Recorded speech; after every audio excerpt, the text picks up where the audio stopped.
Bonjour, je suis Shimail Badi. Bonjour, je suis Eric Romer Simpson. Aujourd'hui, il sera question de La Main du Seigneur de Anders Palm, un film qui a remporté le prix Grand Guignol au Festival d'Avoriaz en 89 et qui se veut être une sorte de parodie de slasher. On ne le voit pas sur la jaquette puisque le tueur ne porte pas son masque, mais il s'agit d'un ersatz de Jason Voorhees. Jason Voorhees, le rappeur? Toucher ses seins, elle me l'autorise, parce qu'elle sait que je suis Jason Voorhees. Non, le tueur de la saga Vendredi 13. D'ailleurs, le résumé au dos de la VHS ne s'en cache pas. Ce tueur a le masque de Jason, il parle et tue comme Jason, mais il s'appelle Jackson. Et les allusions dans le film sont tout aussi nombreuses et forcées. Tu sais quel jour on est? C'est vendredi. Vendredi 13. J'ai des amis dans le cinéma. Vraiment? Ils font des films? Oh, c'est excitant! Non, ils sont devant la caméra. Bon, contrairement au Vendredi 13, La Main du Seigneur ne se passe pas en camp de vacances, ni à Manhattan, ni dans l'espace, mais à Londres. On retrouve toutefois plein de poncifs du slasher, comme le vieux fou qui prévient de la menace, Non, surtout n'entrez pas, cette maison est maudite. et des personnages de jeunes interchangeables, bourrés et obsédés par le sexe. As-tu jamais eu une étrange boulimie de sexe? Tu veux dire que t'es insatiable? Non, je veux dire, après le sexe, je me sens vraiment plus proche de Dieu, comme s'il... Oui, comme s'il m'habitait. Tu vois ce que je veux dire? Jusque-là, on ne peut pas dire que La Main du Seigneur se montre vraiment parodique, puisqu'il y avait déjà ça à outrance dans les vrais Vendredi 13. Au lit, tu vaux rien. Ça se sent. Tu sais, je ne pense qu'à ça. Pendant ce temps, le tueur rôde et je crois que le réalisateur voulait créer une réelle angoisse. Mais ça marche pas. À un moment, une fille sursaute car elle a entendu un bruit mais elle passe direct à autre chose. C'est quoi? Et en l'espace de même pas 10 minutes... les couples enchaînent les départs pour aller baiser et sont tous tués à la chaîne. Baiser, c'est ce qu'elles veulent. J'élève le level. Jason, il est fun. Seven, monstre. Mais au moins, il faut reconnaître que le film a des meurtres gore plutôt marrants, même si les effets spéciaux font amateur. Ironiquement, La Main du Seigneur se montre un peu plus sanglant que la plupart des Vendredi 13 qui ont beaucoup souffert de la censure à l'époque.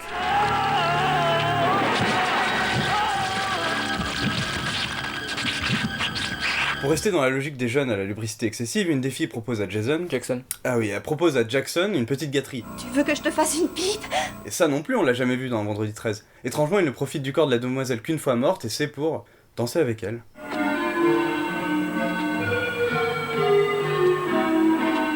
Ça reste logique quand on sait que la plupart des serial killers ont une sexualité troublée, souvent à cause de traumatismes subis durant l'enfance. C'est le cas de Ed Gein, de John Wayne Gacy ou de Jeffrey Dahmer qui lui voyait les autres comme des objets destinés à son plaisir. Et au cinéma, certains films ont fait l'effort d'explorer cette facette de leur tueur, comme Massacre à la tronçonneuse 2 de Toby Hooper, Maniac de Frank Calfoun, ou Man Mutilator de Norbert Moutier.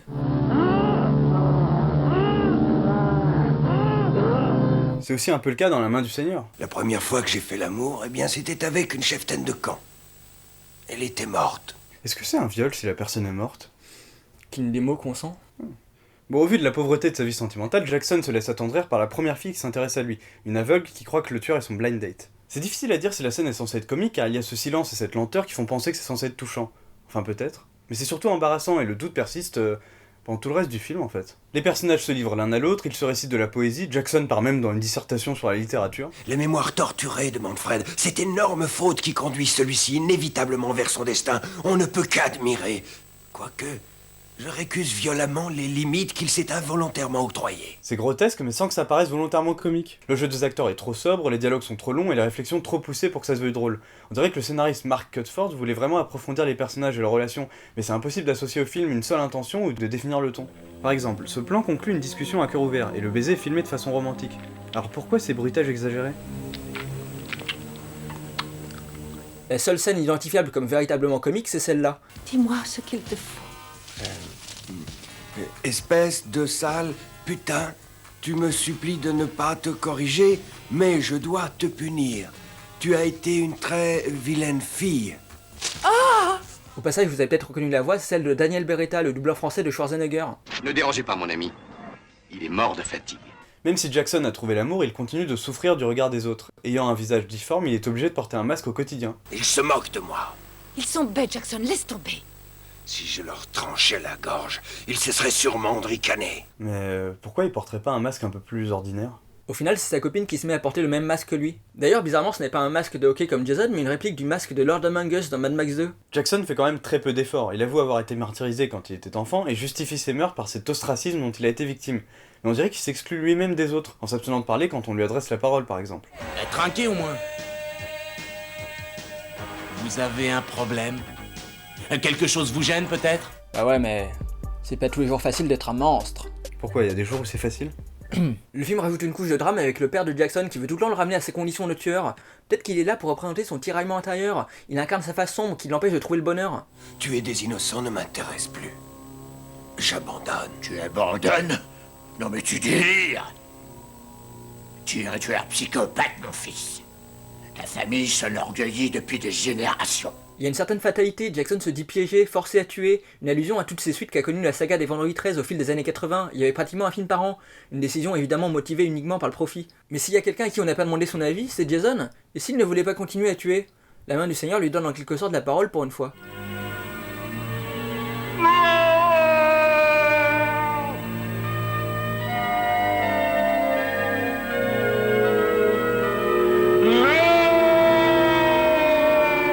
D'ailleurs, il y a 2 titres en VO pour La Main du Seigneur, Unmasked par 25 qui appuie l'aspect parodique et End of Death qui est le nom de la saga dont Jackson est le tueur. Mais c'est jamais vraiment clair en quoi les films et la réalité sont liés. Est-ce que les End of Death sont basés sur les crimes de Jackson? Est-ce que d'une certaine façon il est à la fois un personnage de fiction et un être réel? Est-ce qu'il est filmé à son insu? Il y a de quoi créer tout un tas de théories de fans.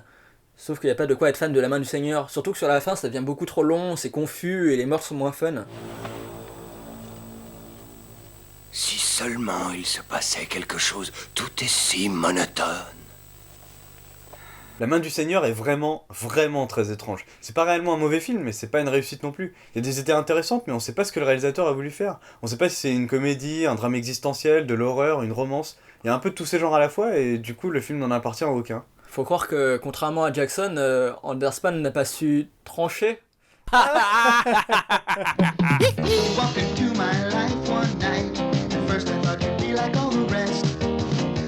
Set to cut you to little bitty bits. Chop you, dice you, slice you, drill with your bits. You turn my life around with your beauty and scent. And all I did was kiss you once and it was straight to heaven I went. Cause I'm a psycho in love, I can't help myself. Psycho in love, I'm a psycho in love. Never felt this way about